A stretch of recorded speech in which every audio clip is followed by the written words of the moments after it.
Muy buenos días, bienvenidos al primer vídeo sobre el clima de Guatemala. Hoy responderemos a la pregunta que todo el mundo se hace: ¿por qué este país solo tiene dos temporadas? ¿Llueve o no llueve? Y en promedio son 6 meses de lluvia y 6 meses que no llueve.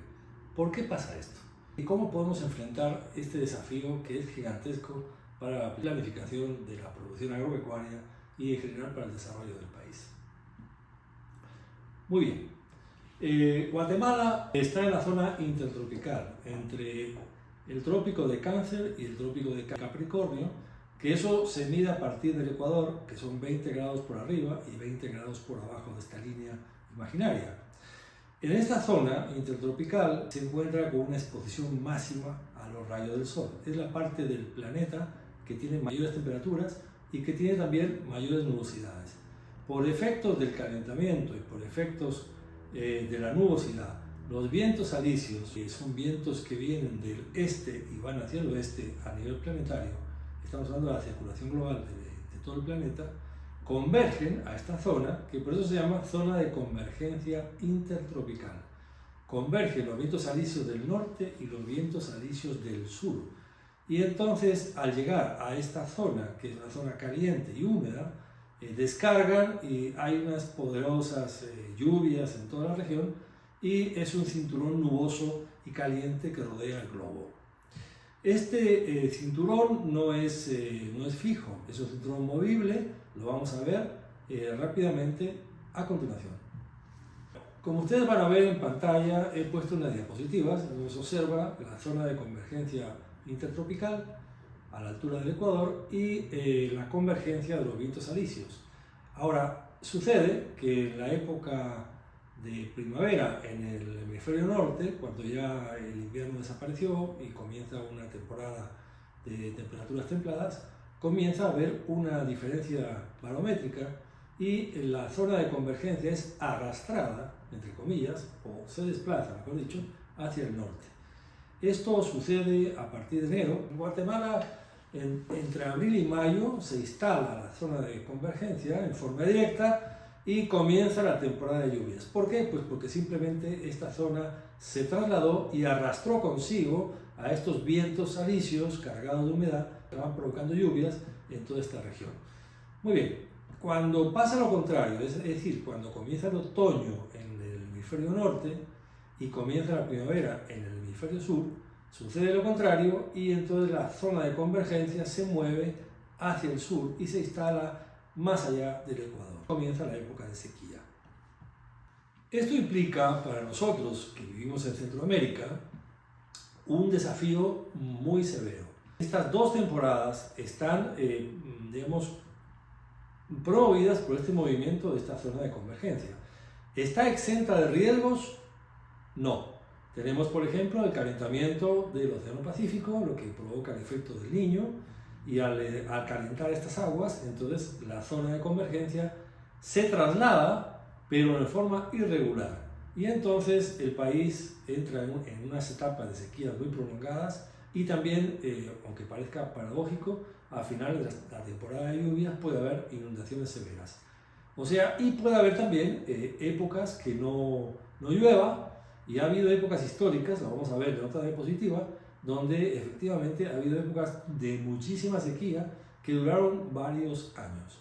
Por lo tanto, es una zona que tiene ese riesgo y esa vulnerabilidad.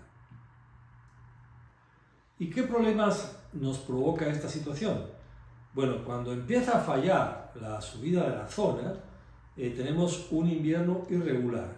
Y como solamente tenemos 6 meses para producir sin riego, y tengamos en cuenta que la gente que produce granos básicos, que son la mayoría de los productores del país, no tienen posibilidades de regar porque le faltan recursos monetarios, entonces su producción de granos básicos se ve profundamente debilitada. Incluso hay temporadas con mucha sequía que los campesinos pierden sus cosechas. Al perder las cosechas, la inseguridad alimentaria del país se eleva drásticamente. A su vez, hay otro problema también que tenemos en este momento, que es la enorme deforestación que ha habido. Haremos también un vídeo al respecto en todo el país, y esto agrava los efectos de la sequía. porque las zonas altas de cuencas pierden su cobertura, que es donde hacen los nacimientos de agua, y por lo tanto la sequía se ve incrementada. También un suelo que está seco, como ustedes saben, es un suelo susceptible a ser erosionado, y esto implica que aumenta la erosión eólica y la erosión hídrica concomitantemente. También hay fenómenos derivados de enfermedades para el ganado y un montón de problemas comunitarios por el tema de que el agua no alcanza para el consumo, etc. Y a su vez hay un riesgo muy grande de degradación, no solamente de los suelos, sino de los ecosistemas. Esos son los problemas graves que debemos enfrentar por esta subida irregular de la zona.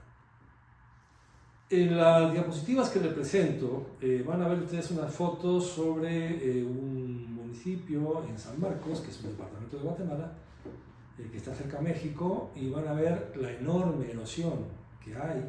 Vean las casas en la montaña, están prácticamente al borde de un precipicio, la enorme erosión de suelos que ha provocado este tipo de fenómenos y la enorme deforestación.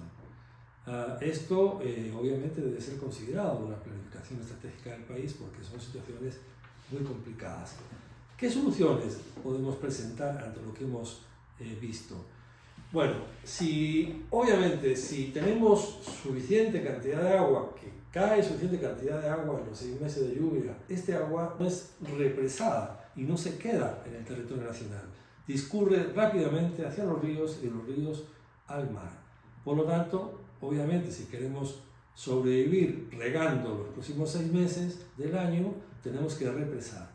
Represar el agua de lluvia, no solamente en las parcelas, que es fundamental que el campesino pueda represar esto en su parcela, sino que debemos represarlo también en los municipios. Todos los municipios del país debieran tener reservorios pequeños, medianos y es posible que algunos grandes, si la geología del lugar lo permitiera.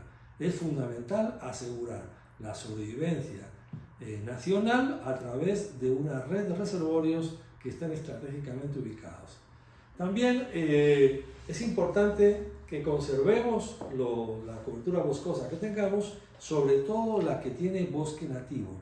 ¿Por qué el bosque nativo? Porque es el más eficiente en conservar la flora, la fauna y el agua. Si observamos los bosques nativos, veremos que están húmedos cuando estamos en la temporada seca.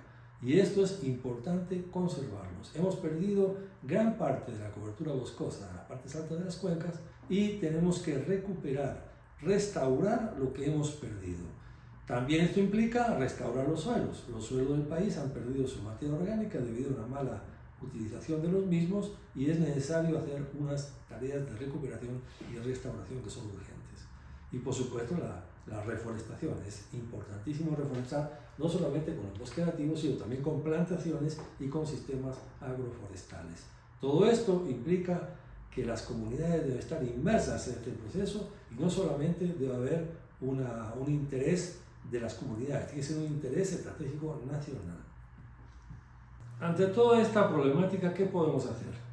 Bueno, obviamente la clave es insistir en la necesidad de que debemos represar, que debemos conservar y debemos restaurar. Obviamente esto implica que tiene que haber políticas públicas, tiene que haber campañas de concientizaciones en las comunidades, porque esto es una necesidad inminente.